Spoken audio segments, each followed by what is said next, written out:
In this year's Azerbaijan Grand Prix, Ferrari driver Sebastian Vettel had a real brain snap on track, pulling up alongside rival Lewis Hamilton's Mercedes and steering into him during a safety car restart.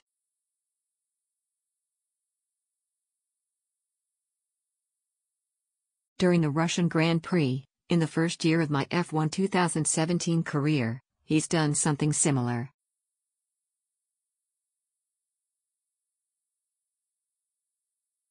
He's turned into Hamilton at race pace and managed to tangle himself, Lewis, and my F1 wunderkind Jackie Speedweasel together for a date with the wall.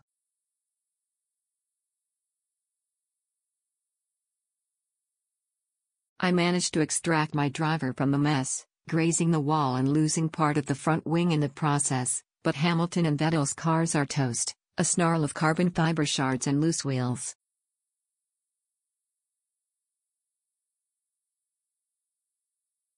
It's still very early days, but the championship has pivoted in an instant. This kind of split-second unpredictability is a staple of real F1, and Codemasters continues to capture it.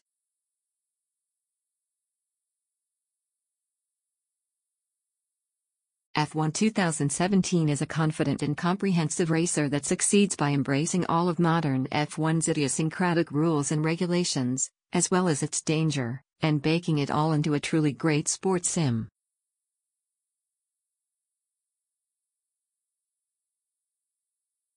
It challenges us with volatile racing but rewards consistency, patience, and strategy.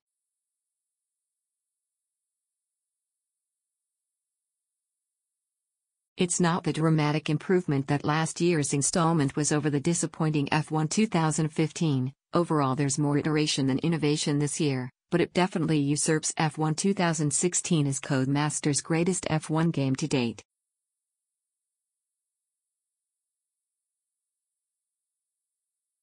This year's Formula One season saw a massive shakeup in car regulations, which has resulted in bigger cars with wider tires and improved aero.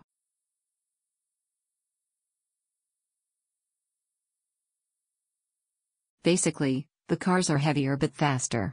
Codemasters has responded, bringing all of that extra girth, grip, and speed to the new cars in F1 2017.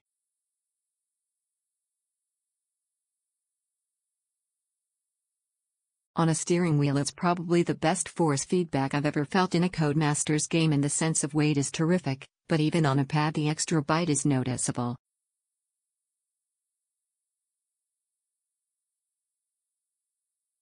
The 2017 cars feel like they're clinging to the road a fraction more tenaciously than their 2016 counterparts.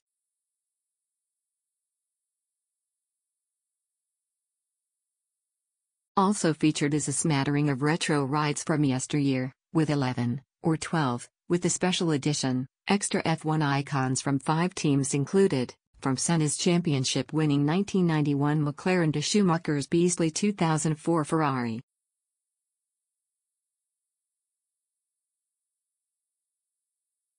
They do feel very distinct from the modern cars, and each other, and it's fun to compare and contrast them.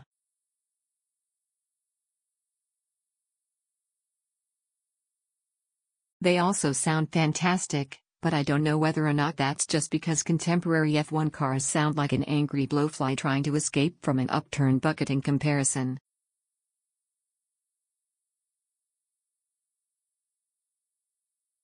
F1 2017's classic cars are weaved through the career mode in a series of invitational events, which vary between overtaking challenges, checkpoint challenges, and handicap and multi-class races.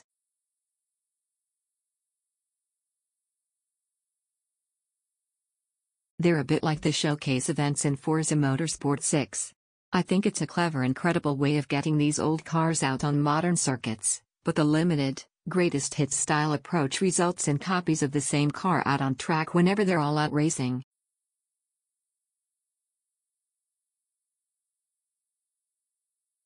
There have been no new circuits added to the 2017 calendar, so we have to make do with the same tracks we had in F1 2016.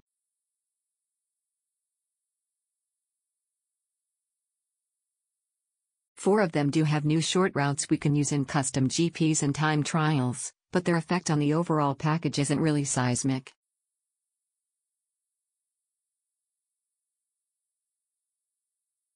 What's notable is that all the tracks appear more vibrant and realistic than ever, and the desaturated tones that have defined Codemasters racing games for many years seem to have been finally trashed.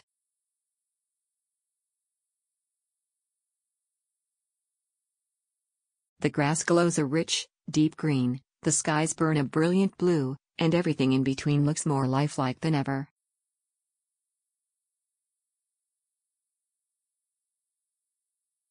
This is a really good-looking racing game, from the neon glow of Singapore's skyscrapers to the shiny, wet asphalt of Albert Park.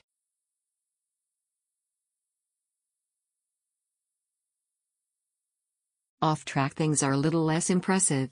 The engine is great at dealing with carbon fiber, bitumen, concrete, and rubber, but not so great with skin or hair. But I think this stuff is still a crucial part of the sporting atmosphere that makes F1 2017 work.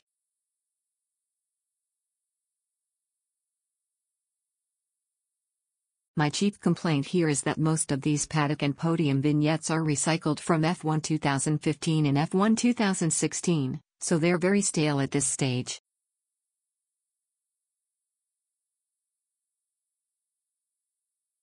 I think we need some fresh flourishes next time around. While Codemasters still hasn't added Dan Ricciardo's signature podium celebration, it has added some significant tweaks to the 10-season career experience, which is really the most fulfilling part of this whole package.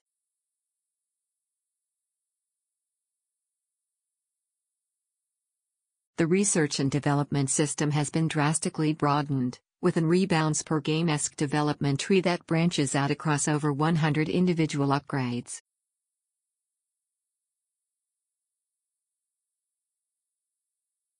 Tables indicate the areas your team is trailing in. Driving for Red Bull, I've focused almost exclusively on power unit upgrades to try and get back on terms with Mercedes and Ferrari, but the goalposts are always shifting as rival teams complete their own R&D.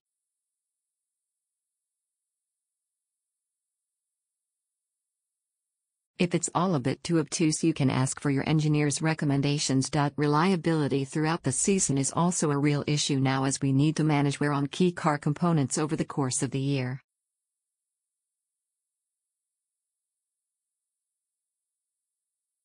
The older a part is, the more prone to failures it will be, something I learned when I lost a gear in Azerbaijan, and then learned again when my turbo went on the fritz in Canada, and then learned again when I couldn't select lean fuel mode in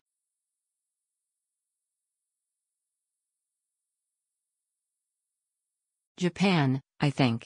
I had a bunch of stuff break. I lost track. The special thing about it is that it never really feels unfair, it just feels authentic.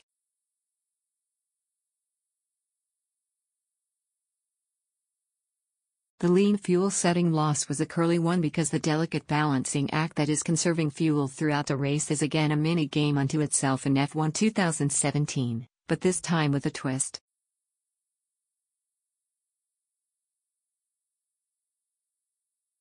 One of the new practice programs in F1 2017 is fuel saving, coasting into corners, braking later, upshifting earlier, and if you perform well in this test, your team will underfuel you for the main race.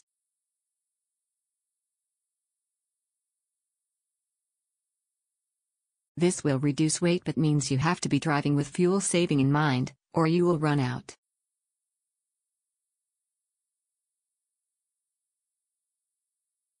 Codemasters' ability to make the whole race weekend meaningful remains admirable, and everything you achieve in practice, qualifying, and racing still adds to your development point haul.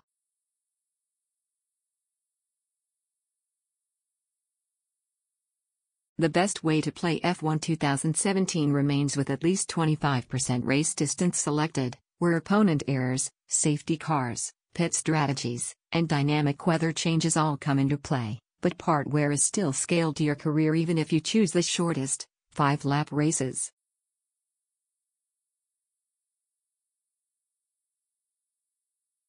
As with F1 2016, race distance and AI ability can be adjusted between every round, meaning we're never stuck with a decision for a full, 20-race season.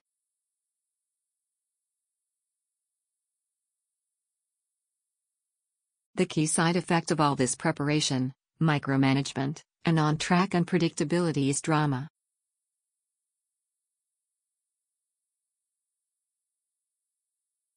It began in F1 2016 last year and it carries on here.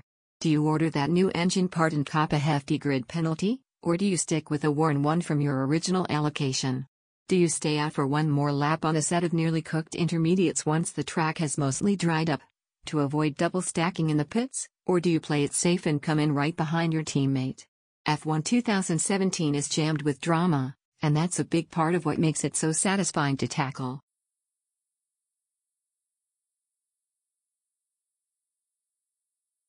The one thing it could do with more of, though, is emotion.